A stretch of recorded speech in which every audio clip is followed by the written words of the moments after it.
Okay, I may have poked a little bit of fun at this Danny guy, but honestly, he has a great message.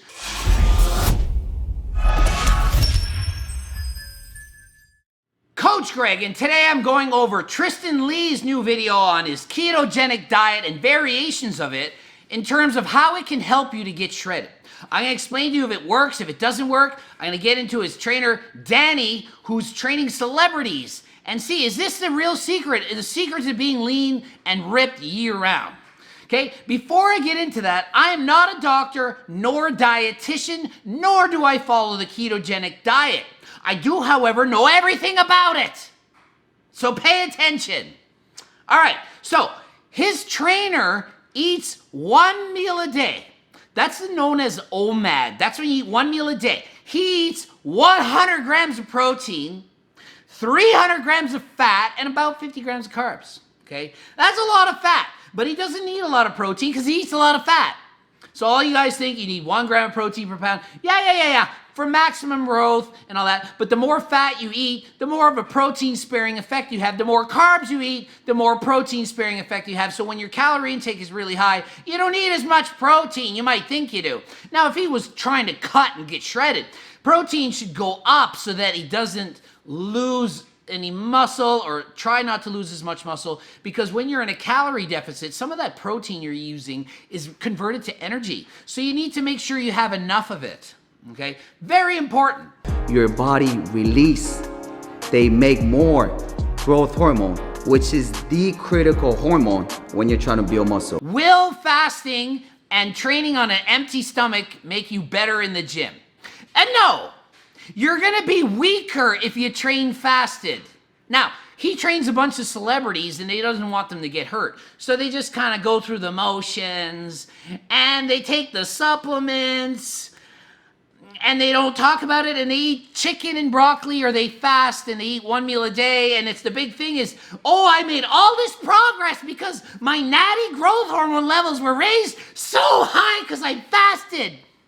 And, oh, I'll throw in a big word, autophagy. And so that's why I'm jacked, because no one knows what that word actually means. There's a lot of studies on this. I have a video on autophagy. I'm not going to get into it right now. Because I'm working all day, I need to stay on focus. My energy level, it cannot drop a lot because I charge a ridiculous amount of money to my clients. Okay, I like this Danny guy. So he basically said, look, I charge a ridiculous amount of money for my clients, and I gotta be mentally clear, and I gotta be there for them all day, and I'm too busy to eat more than once a day. So he's putting it right out there. So he eats one meal a day. He said there's no one best diet. The best diet is the one diet you can follow that makes sense for you, that you like. I totally agree with this. So although I'm not a fan of eating one meal a day, because if I eat one meal a day, I need to eat so much in one meal that I'm so full and in pain from eating that much that it's not comfortable for me. For him, he can handle it and he likes it. So there's nothing wrong with you doing his diet, his keto diet, if that's the diet that works for you. It's just not my diet. My diet works for most people, but some people will enjoy fasting more, or they might enjoy keto more. Okay, so although I'm not personally in favor of that, doesn't mean it won't work for you. The best diet you should do is the one that you will follow. Okay, it doesn't matter. It doesn't matter what you think.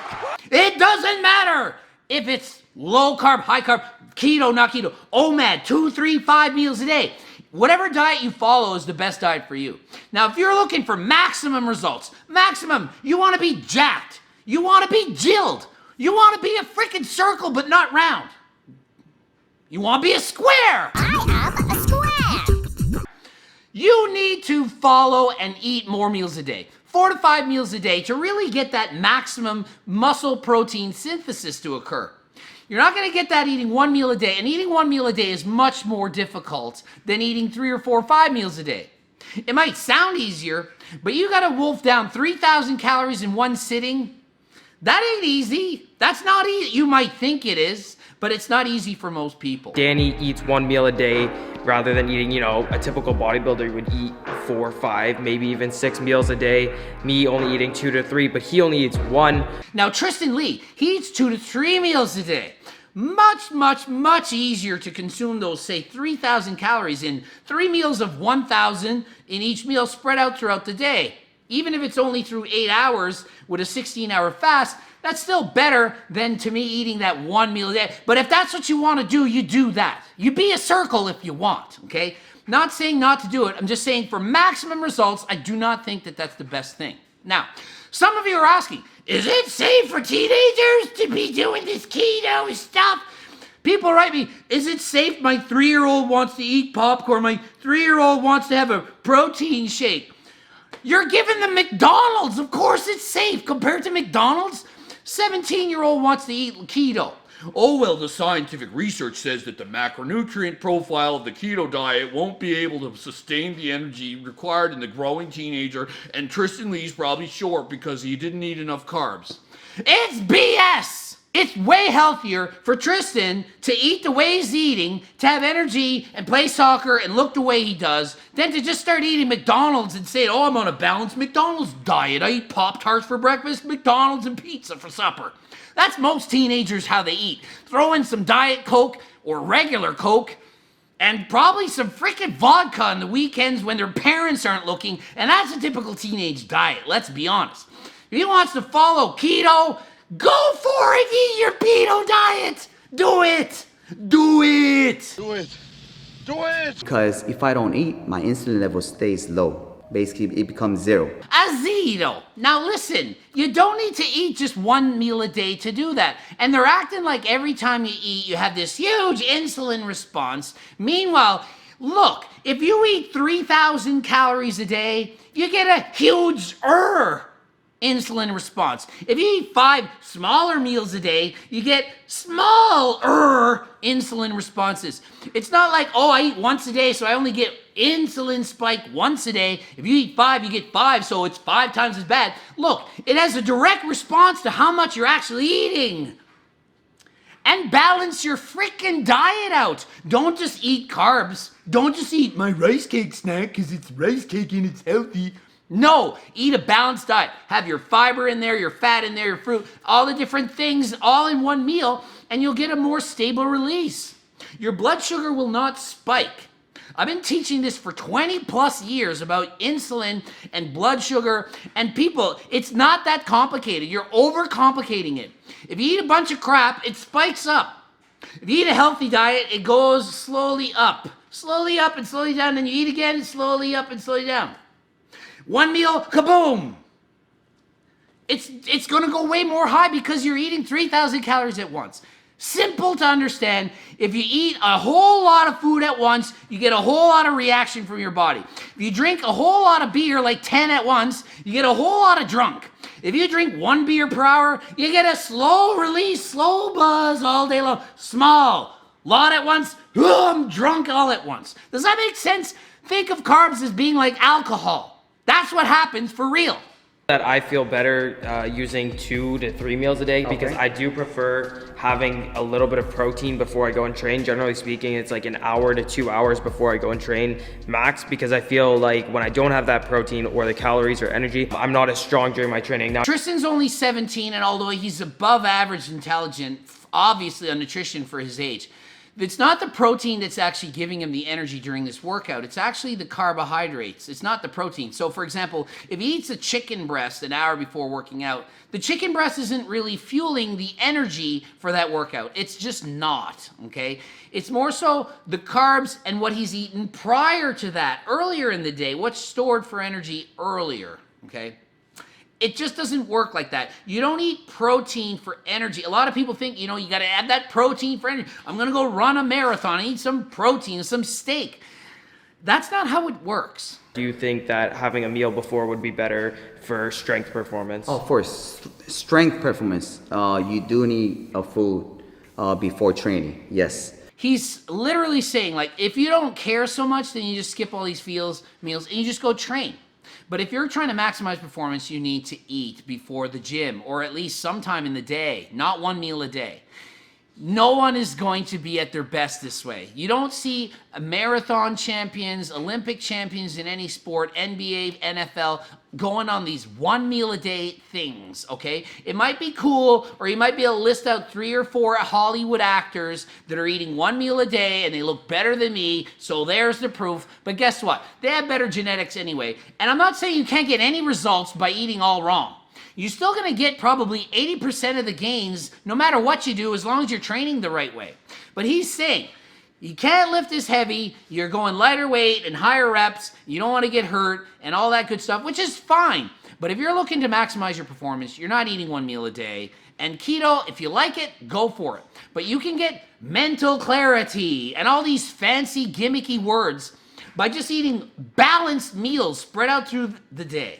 I'll actually increase my protein and increase the amount of calories that are coming from my protein and decrease the amount that are coming from my fats. Protein has a thermogenic effect, so you're actually gonna burn more calories from just eating the protein. So Tristyn Lee makes a good point that protein has a higher thermogenic effect. That means it takes more energy to break it down than fat. So if you eat more protein, you'll actually lose more weight because the body is burning off a lot of that calories, okay? They're trying to take the protein and convert it to body fat. It takes more energy than turning fat into fat. Makes sense, right? So if you were to raise your protein up and not make any changes but eat the same calories, you could actually lose weight with the same calorie intake. You're thinking, oh, but that just breaks the laws of thermodynamics. Nope, because the calorie in, calorie out balance still has to occur. The calories out is through, exercise, running, moving, talking, sleep, whatever. It's also through digesting and internal body reactions that are happening, like breaking down protein. That counts as metabolism. So it's still taking into account that the laws of thermodynamics always have to apply. And then I realized it over time as a bodybuilder. When my protein was high, I felt very slow and sluggish. So when you say your protein was high, how high was it before? 300 grams a day. 300 grams. Yes. And how He's way over exaggerating this. It's not a nightmare to eat a lot of protein. Unless your doctor says you have some kind of genetic problem, that you have a disorder of some sort, a normal human being can eat more than a half a gram of protein per pound of body weight, or up to 1 gram, or even more. It's not going to kill you. Let's face it, if he was worried about his health, he would have been natty his whole life, but he's natty his whole life, right? He's 100% natural. He never ever did anything in the past. No, never. He's totally natty. So he just ate all that protein to get jacked, and that's why he got so big, because of that 300 grams of protein. You guys, you buy any of this stuff, you listen to these people, and yeah, he makes good points, and some of it's good, and he knows what he's talking about, but they're telling you kind of like half-truths and misinformation to just be like, You can't just come out and say, well, when I was on their anabolics, I used to do all this protein because I was an idiot, and I thought you needed all that protein to get big, and I used to like bulk and cut. They can't say that. So they'll say they eat chicken and rice, and then now they're all about health, and they fast, and a natural growth hormone, not like they're actually on it, because he's 100%. They don't tell you the truth of what's actually happening. So take that into account when you see what people say they do. You lose stored body fat the fastest. I personally think I wouldn't say it's the best, but I would say it's the fastest way to burn body fat. Okay, newsflash. The fastest way to burn body fat is to be in a calorie deficit of the most. So it's not the type of diet, keto or carnivore or vegan or whatever diet. It's whoever's in the greatest calorie deficit is going to burn off the most fat. You're going to lose more weight if you starve yourself than if you eat a lot. So if I go on a 1,000 calorie a day diet and it's all carbs, I'm going to lose fat like crazy. If I go on a 2,500 calorie diet and it's all fats, I'm not going to lose weight nearly as fast as if my deficit is much lower by eating 1,000 a day. So it's not one diet's better than the other. Whatever deficit is the lowest, this one wins. That's the one that you burn the most fat. But it doesn't mean it's the best, because you might also lose muscle with that. And here's a tip for you. Don't try to lose more than 1% of your body fat a week. If you're an average person, if you're really, really obese, you can bump that up to say 1.5% of your weight. If you're lean, like this-ish lean, 10%, whatever, 0.5%, because the leaner you are, the closer you are to being shredded, the slower you need to lose fat, because if you try to lose too quickly, you will lose muscle. I promise you, muscle is lost or it's not built as much. So a lot of people will say, oh, I'm taking all these anabolics because I don't want to lose muscle on my diet. So I'm on this so I can starve myself because I won't lose muscle. I'm like, yeah, you'll lose no muscle, but you're going to gain less than you could have. Okay?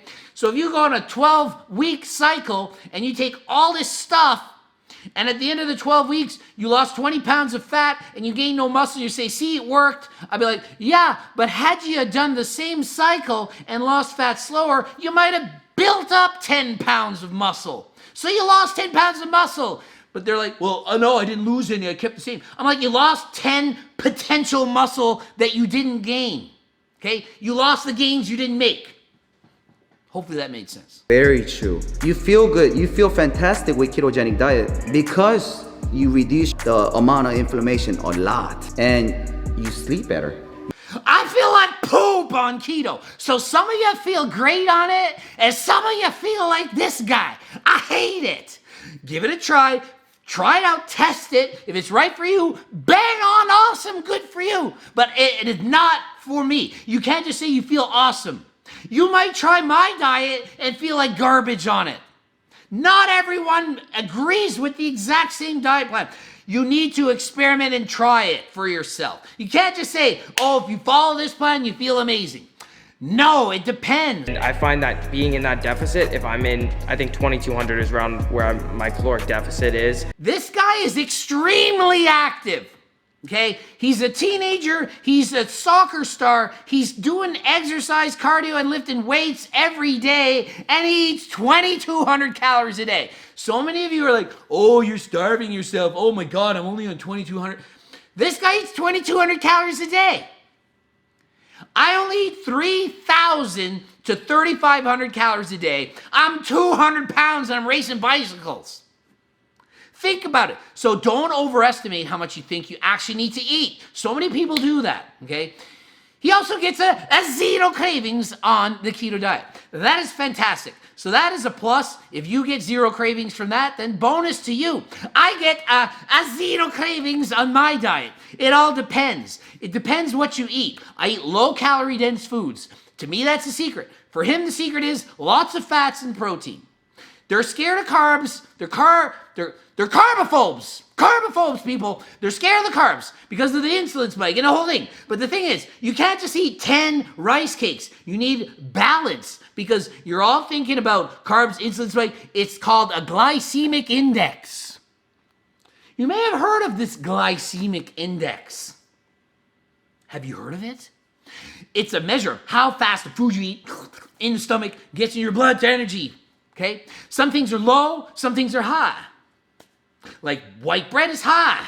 Okay? Some low things, like it has a lot of fiber. Okay? But the glycemic index doesn't matter about eat individual food. Rice cake, high. But if you eat rice cake with a lot of lettuce, it lowers it. A lot of lettuce and chicken lowers it even more. That's why you eat a balanced diet. It's called a glycemic load.